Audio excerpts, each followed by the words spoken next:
கேட்கிறதே. ஒரு வேதியியல் மாற்றம் என்னுள் உன்னை கண்டால் ஏதோ நடக்கிறதே.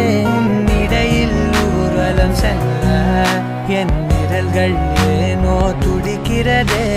காதல் ஏன் கவியே, நீ என் அருகில் வந்தாலே உலகம் ஏன் இருளுது, பகலிரவாய் மாறுது. வளைவினில் எல்லாம் வளைந்து தொலைந்து போவேனா. மனம் ஒரு கனம் கொதிகலனாக தவறுகளின் இசையன மாற தொலைவுகளை தொலைப்போம்